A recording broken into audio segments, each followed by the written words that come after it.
Bismillahirrahmanirrahim. Alhamdulillahirabbil alamin. Hamdan katsiran tayyiban mubarakan fih kama yuhibbu rabbuna wa yardah. Assalatu wassalamu ala nabiyyina Muhammadin wa ala alihi wa sahbihi ajma'in. Amma ba'du. Kembali kita membaca kitab Syarh Ushul Sunnati karya Syekh Sa'ad Asy-Syafiri hafizahullah taala yang merupakan syarah terhadap kitab Ushul Sunnah karya Al-Imam Ahmad bin Hanbal rahimahullahu ta'ala. Halaman 19. Syekh Sa'ad Asy-Syafiri mengatakan, "Was-sahabatu ja'atin nususu bi thana'i 'alaihim fi mithli qoulihi ta'ala." Dan para sahabat Nabi telah datang, artinya telah ada nas-nas yang banyak yang menyebutkan pujian terhadap mereka. Semisal firman Allah Ta'ala, "Laqad radiyallahu 'anil mu'minina idh yubayi'unaka tahta syajarah." Sungguh Allah Subhanahu wa taala telah ridha kepada orang-orang yang beriman ketika mereka membaiatmu hai Muhammad di bawah sebuah pohon. Yaitu maksudnya adalah bai'atul ridwan. Atau terkadang juga disebut dengan bai'atu ahli syajarah. Dalam surat Al-Fatih ayat ke-18. Wa mithli qoulihi ta'ala, dan juga semisal firman Allah Ta'ala, Muhammadur Rasulullah walladzina ma'ahu asyidda'u 'alal kuffari ruhama'u bainahum. Muhammad adalah Rasulullah dan orang-orang yang bersama dengan beliau yaitu para sahabat, mereka semua adalah orang-orang yang keras kepada orang-orang kafir dan penyayang kepada sesama mereka, sesama orang-orang beriman. Surat Al-Fatih ayat 29. Maka perhatikan dua ayat ini memuji para sahabat Nabi. Di ayat yang pertama Allah Ta'ala katakan Allah ridha kepada para sahabat. Dan di ayat yang kedua Allah katakan para sahabat itu adalah orang-orang yang sempurna wala wal baraknya. Mereka keras kepada kekufuran dan mereka penyayang kepada sesama orang yang beriman. Wa ijma'u sahabati qad yakunu ijma'an qawliyan bi ayyatakallamu fi syai'in bi hukmin. Dan ijma' para sahabat terkadang berupa perkataan. Ijma' qauliyan, berupa perkataan. Itu dengan mereka menyebutkan tentang suatu hal disertai dengan hukumnya. Fahina idzin na'khudhu bima takallamu bihi. Maka ketika itu kita mengambil hukum yang disebutkan oleh para sahabat tersebut. Wa qad yakunu ijma'an fi'liyan bi fi'lihim li amrin minal umuri. Dan terkadang berupa perbuatan sahabat. Ijma' yang berupa perbuatan sahabat. Ijma' fi'li. Dengan mereka semua sahabat, karena ini ijma', melakukan suatu perkara dari perkara-perkara agama. Waqad ijma'an sukutiyan. Dan terkadang ijma' sahabat berupa ijma' sukuti. Bi'ayatakallama ba'duhum wa yaskutul baqiyatu ma'ashtihharil qawli. Yaitu dengan sebagian sahabat yatakallam, membicarakan suatu masalah, menyebutkan hukumnya, dan para sahabat yang lain yaskut, para sahabat yang lain diam. Sedangkan pendapat atau perkataan yang diucapkan oleh sahabat yang tadi, sebagian sahabat tadi ini ijtihar, dikenal, masyhur. Jadi pendapatnya masyhur, perkataannya masyhur, artinya populer di kalangan para sahabat, namun tidak ada yang mengingkari, tidak ada yang menyalahkan di antara sahabat-sahabat yang lain.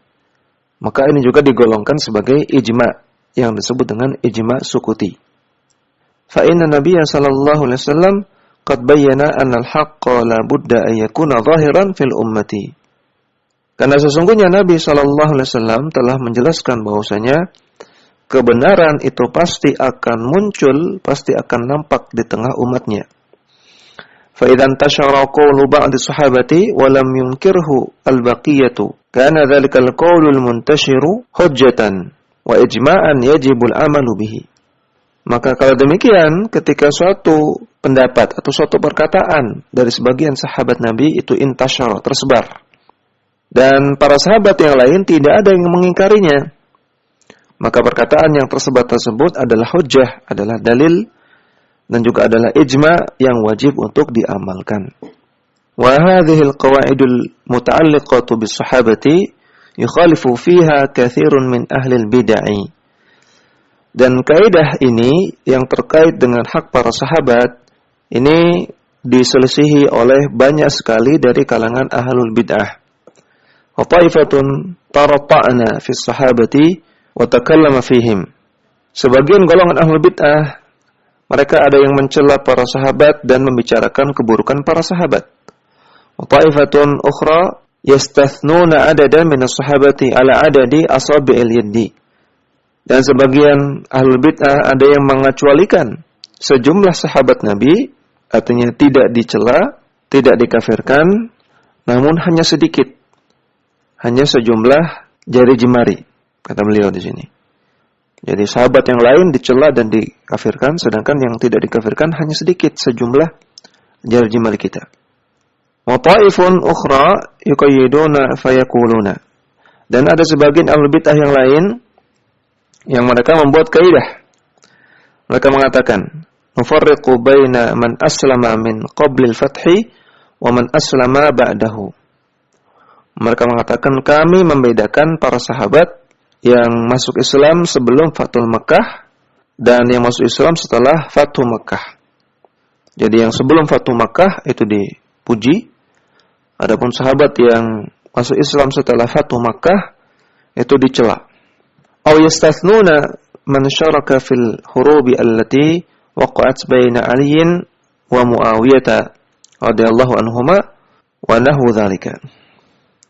Dan ada sebagian al-bid'ah yang mereka mengecualikan sebagian sahabat yang terlibat dalam peperangan yang terjadi antara Ali bin Abi Thalib dengan Muawiyah bin Abi Sufyan, dan ada ahlul bid'ah yang membuat kaidah-kaidah yang lainnya.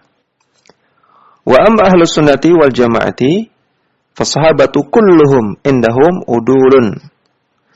Adapun keyakinan ahlus sunnah wal jamaah adalah bahwasanya para sahabat semuanya, sekali lagi semuanya, menurut ahlus sunnah adalah orang-orang yang udul, orang-orang yang saleh, orang-orang yang baik.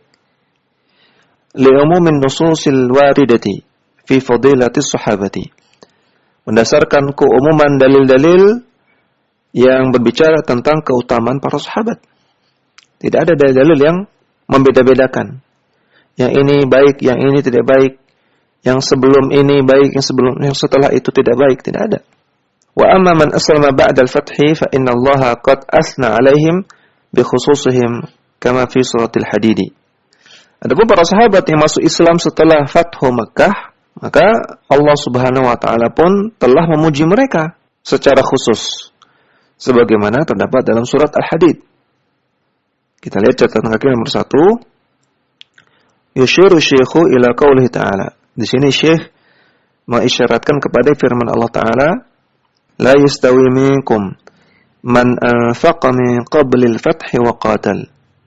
Ulaika a'zamu darajatan min alladhina anfaqu min ba'du wa qatalu.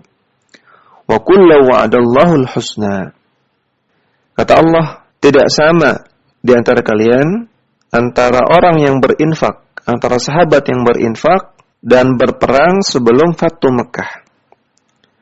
Yang berinfak dan berjuang bersama Nabi sallallahu alaihi wasallam sebelum Fathu Makkah, kata Allah, ulaika a'zamu darajatan, mereka derajatnya lebih besar, lebih tinggi daripada orang-orang yang berinfak dan berjuang berperang setelahnya.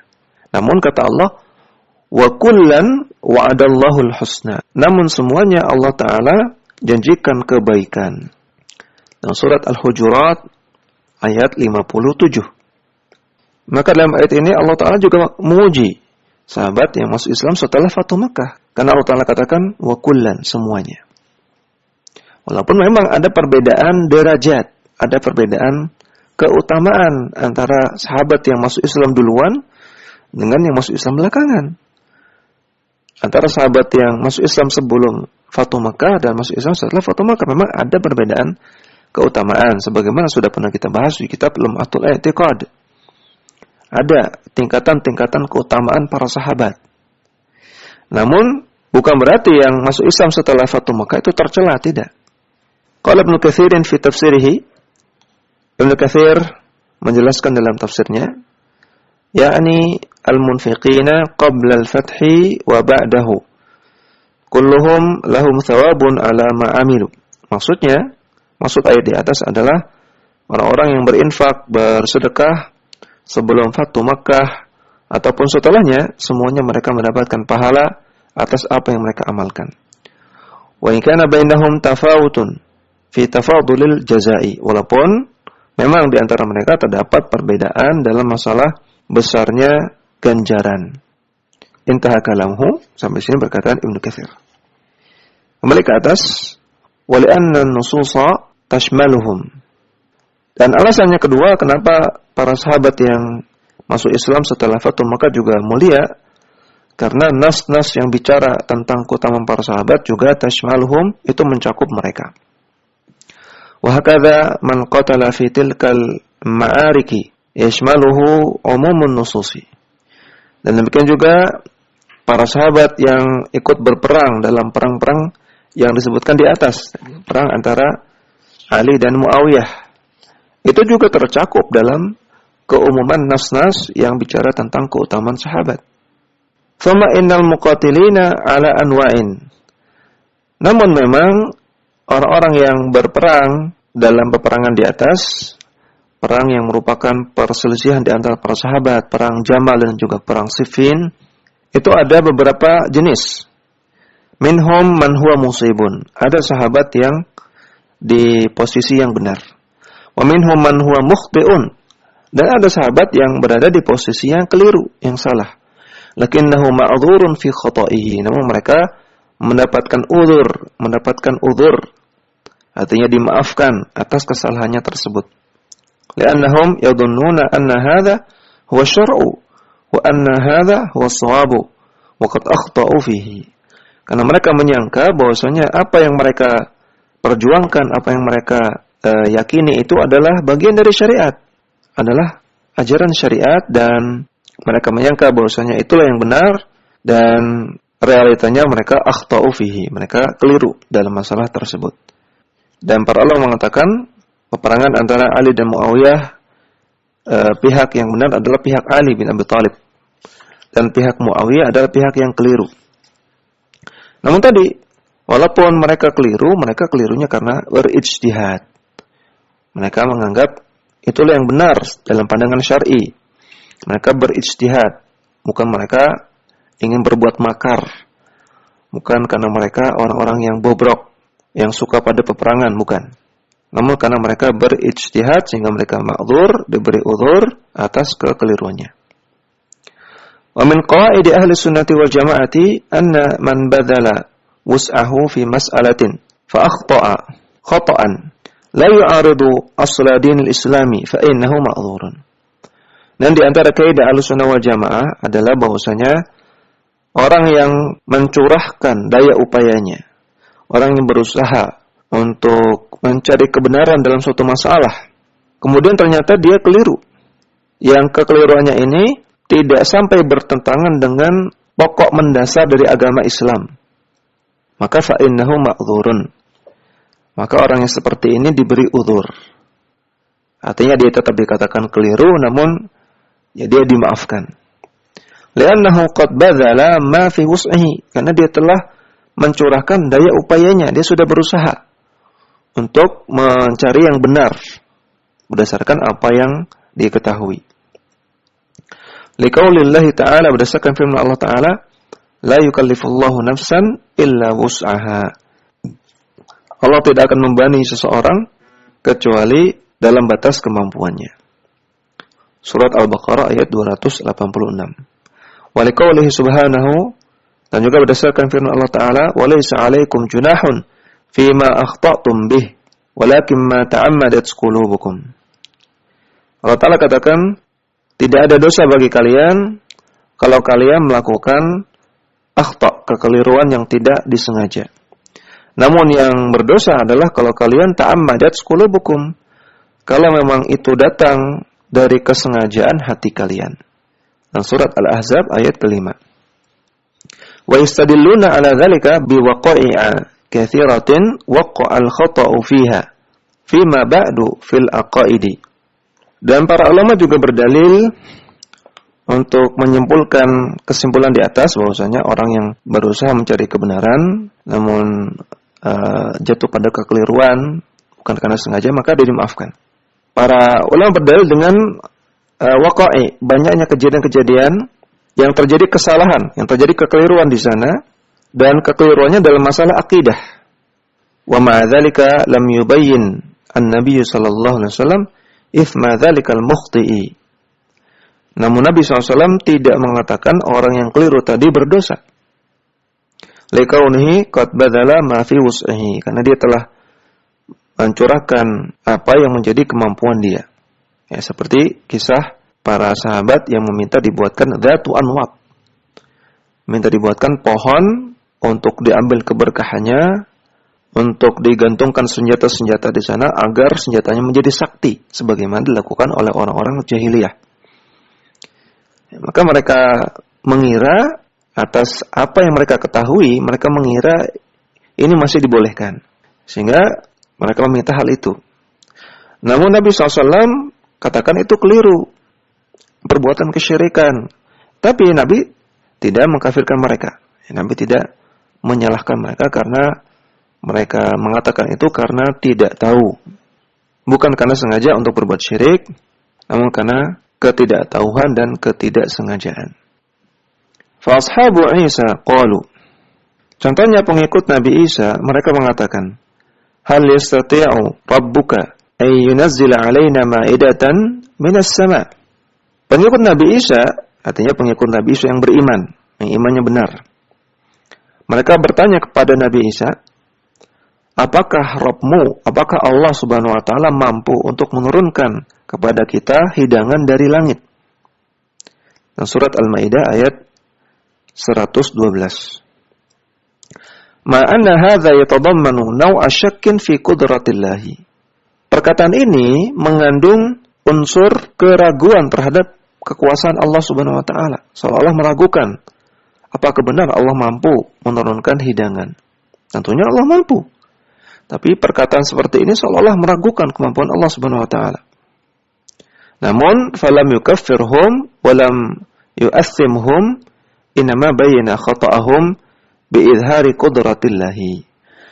Namun Nabi Isa tidak mengkafirkan mereka dan tidak mengatakan mereka berdosa, namun beliau menjelaskan kekeliruan mereka dengan menunjukkan kekuasaan Allah Subhanahu wa taala.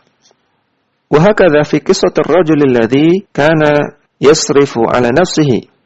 Demikian juga kisah seorang laki-laki yang dia berbuat melebihi batas kepada dirinya sendiri. Falamma hadarahul mautu qala li banihi.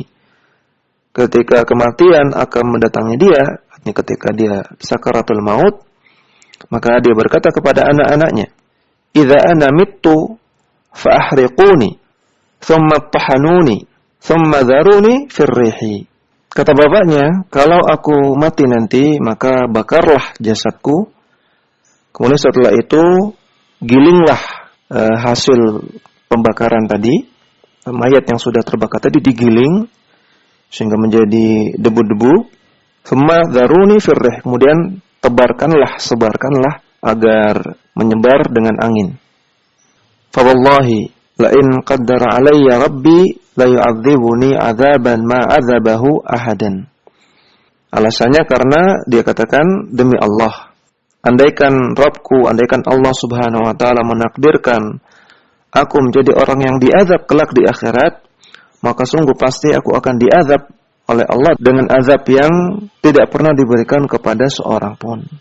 Artinya dengan azab yang sangat pedih. Artinya si orang ini merasa takut dengan azab Allah Subhanahu wa taala. Dia merasa banyak dosanya sehingga kalau dia nanti diazab oleh Allah, maka azabnya akan sangat pedih sehingga dia takut, sehingga dia meminta kepada anak-anaknya untuk membakar jasadnya, kemudian menjadikannya debu dan dibuang, disebar. Tentunya perkataan ini, perbuatan ini mengandung unsur perendahan kepada Allah Subhanahu wa taala. Seolah-olah Allah tidak mampu mengazab orang yang mayatnya menjadi debu.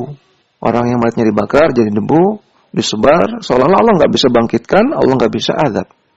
Namun perhatikan.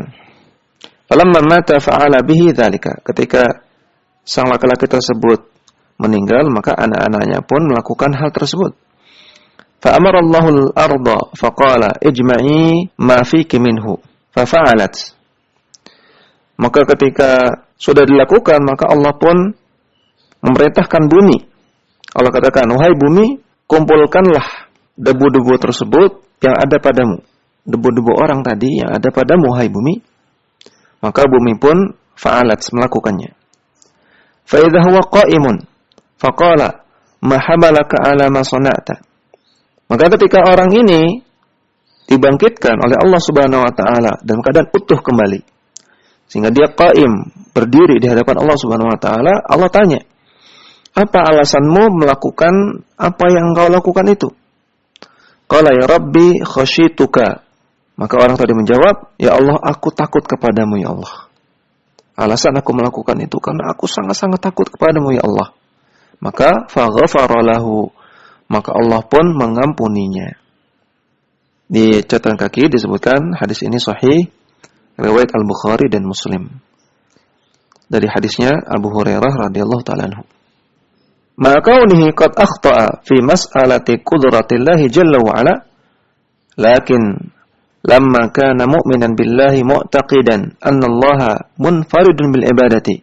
Ketika orang tadi itu keliru dalam masalah keyakinan dia terhadap kekuasaan Allah jalla wa ala. Namun ketika orang tersebut juga beriman kepada Allah Subhanahu wa taala dan dia mu'taqidan meyakini bahwasanya Allah satu-satunya yang berhak diibadahi, wa kana mu'azziman lillahi khasyian minhu khaifan minhu.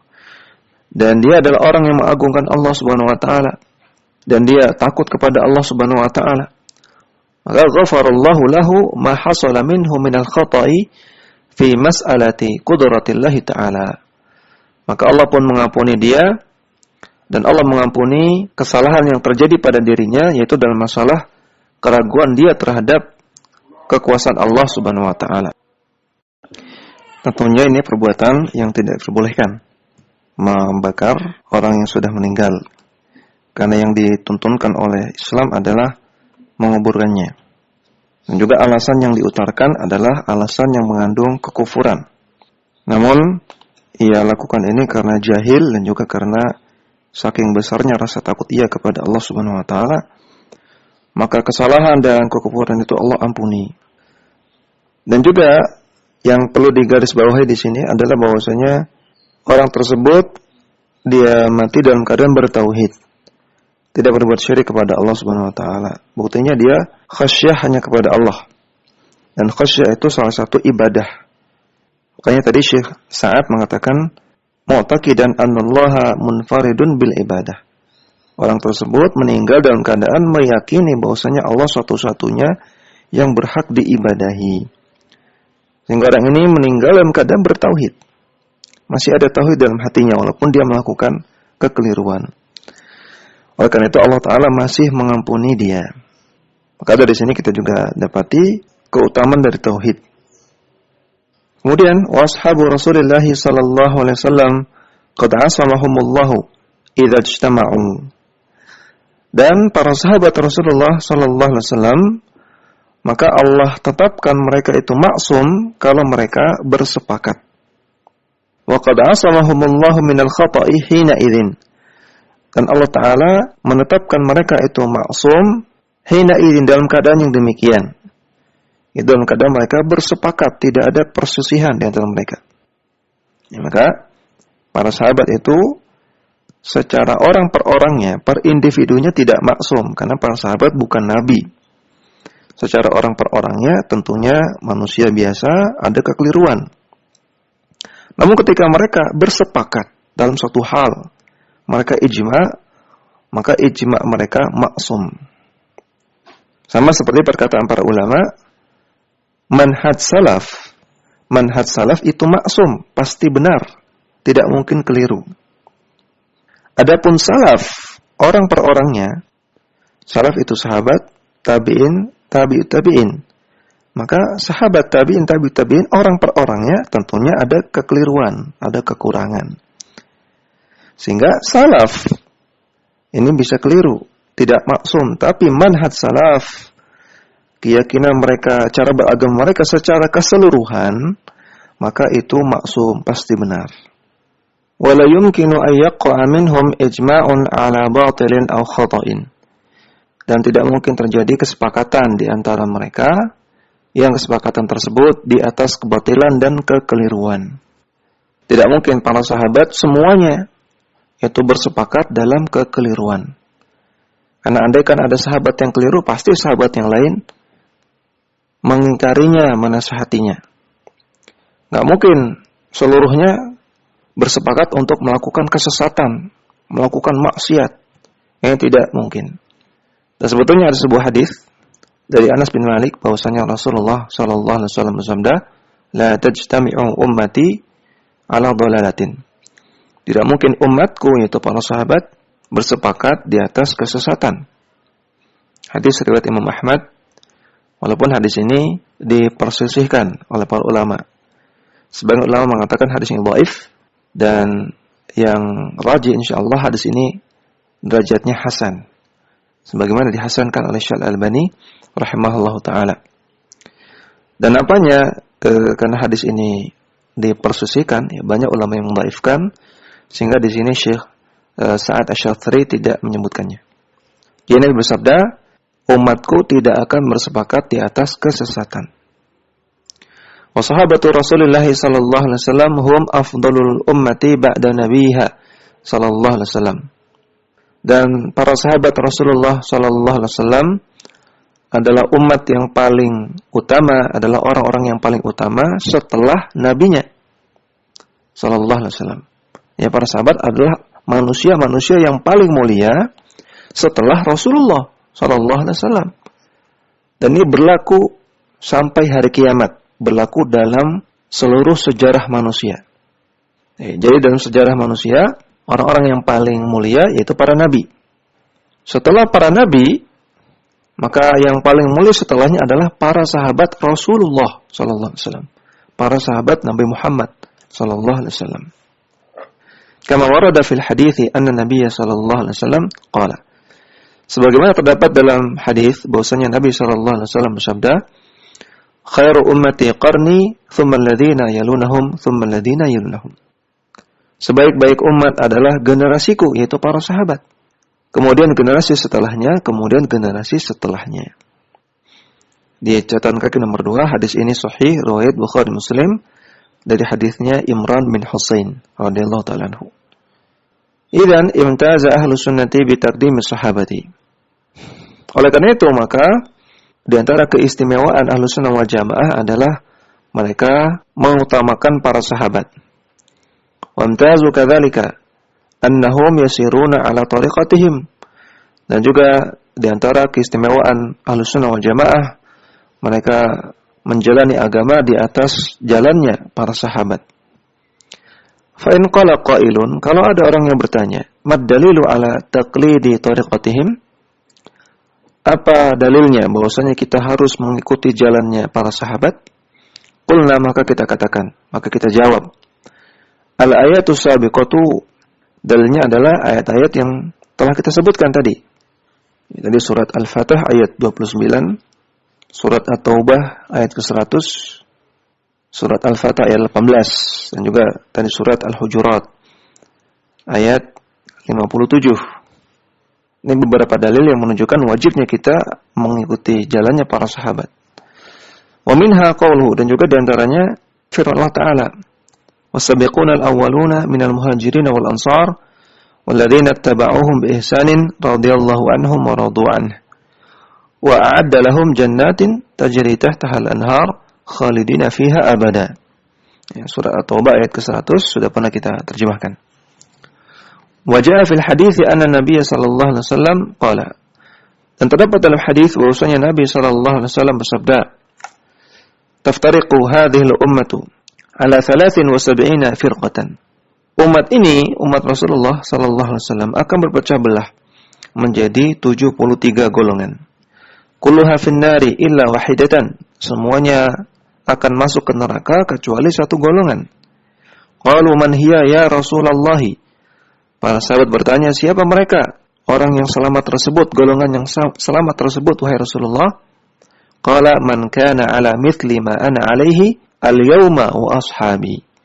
Itu orang-orang yang berpegang teguh, yang meneladani praktek beragama yang aku lakukan hari ini, ma ana alaihi al-yauma, yang aku lakukan hari ini, wa ashabi, dan yang dilakukan oleh para sahabatku, yang dipraktekkan oleh para sahabatku.